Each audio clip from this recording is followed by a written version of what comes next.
What's up, YouTube? Team Globalt's around here once again, bringing you an update and deck profile.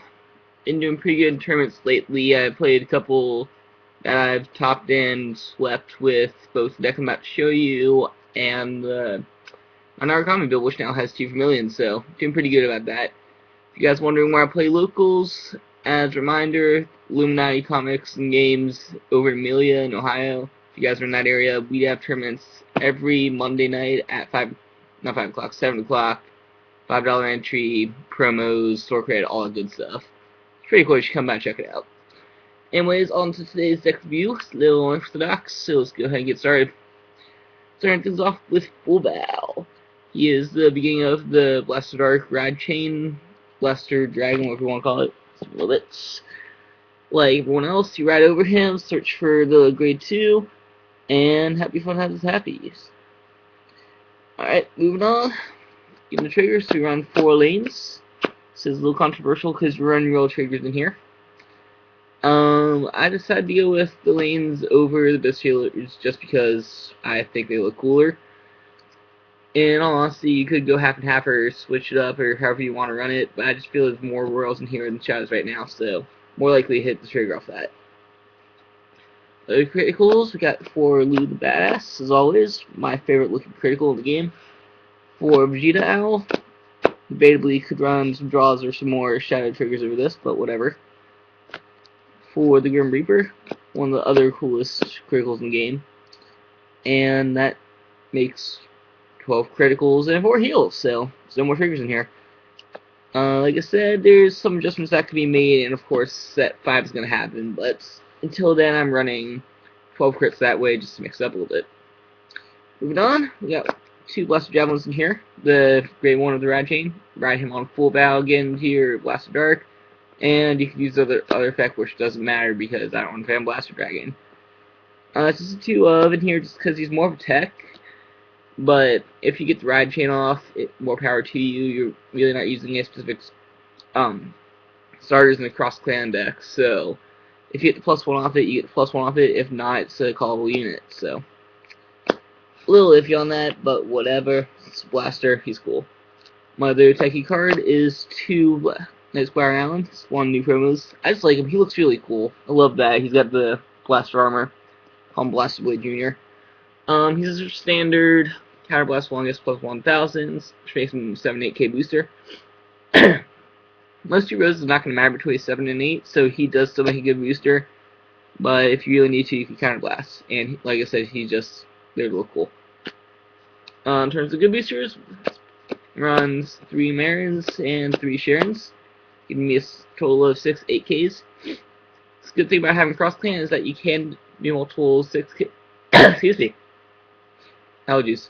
You can run multiple 8Ks, which gives you a lot more boosters in case you go up against a KageROyal matchup or something that would retire, otherwise alternate your field. So it's really good to have these in here, I think. Plus the mages look awesome. So yeah, 6 of that is my main booster. The other ones cast secondaries and rides, whatever, no one cares about them. And of course we do run 4 perfect shields, so there they go. Like I said, I am running more royals in here, and once I get to the grade 3, it's all going to be royals. I feel that you don't need the perfect shield early on in the game, so it really doesn't matter if you ride a shadow, but once you get to grade 3, this is going to be a main line defense, so 4 perfect shields. That's what I run. Excuse me, my computer just keeps on fading out. Grade 2s, we got 3 of my main Blaster Blade, and his cousin, the SP Blaster Dark. Blaster Blades, I run 3 of because you're more likely to hit those. Like I said, your grade 3s are all going to be royals, so you'll activate his skill more often. And he's just more versatile in terms of what you can do. Blaster Dark is addable to your hand by Blaster Javelin, of course, so only 2 of is alright. Like I said, you can use these as your secondary ride just in case you can't rip it into one of your blasters or something. And their SPs, they look awesome. Dark After Blaster Blade. What's left to say about them, except I wish this one was English instead of Japanese. No one cares, though. It's locals. They really do. I've got normals. Run the other promo. We got 2 twin triple dark armor in here. Skill is that when it attacks, you could retire one your Shadow Paladin units, so you have gained 4,000 power. In turn, makes him a 12k beater on grade 2. Can give you 20k rose on grade 2, which is really good. And I'll have to double check this, but like from rollings I've seen, you could declare your boost and then activate a skill. So say you've got Sharon behind him, like Schwa. You go declare your attack, say boost for 16, activate ability for 20. I'm not sure if that's exactly what it's ruled, but that's what I've been hearing so far. So correct me if otherwise, but that's the combo that you do with it. And finally, you run some 10Ks. I'm just trying to do one of each to make it more diverse. It doesn't really matter how you run it. I'm running more shadows and rolls in here just so I can get more hits for triple dark armor.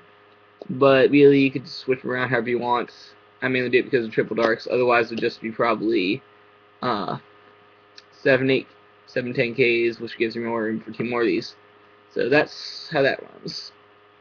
Finally, grade 3s, you get 1 SP against slot. Searches out your Blasted Blade. If you really want to ride him as a finisher, you have some counter blast to spare, you can make him 14k double crit. Not highly recommended, but it does work from time to time, so might as well if you have a chance. Standard beers in here. Got for Michael Bay, aka Palamedes, plus 3k when you have other royals on the field. So 13k columns with his 8k boosters means 21k columns everywhere. Really good. And finally, because not quite as good but still decent, we're on 2 Twin Blade Marhouse. Twin Blade Marhouse, they're standard if you have Royal out, swings 12, which means you put your good 8k boosters behind it, and he swings 20. So that is my Chaos Paladin deck right now. Order of the Blaster will soon turn into set 5. Really, I think the big thing here is that you just make huge numbers and make 20 and 21k rows with most of your cards and having a 8k boost behind it.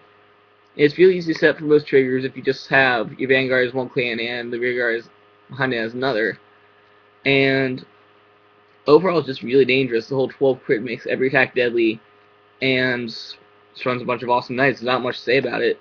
So this was my Chaos deck. Tell me what you think about it. I know there's been a lot of controversy on the not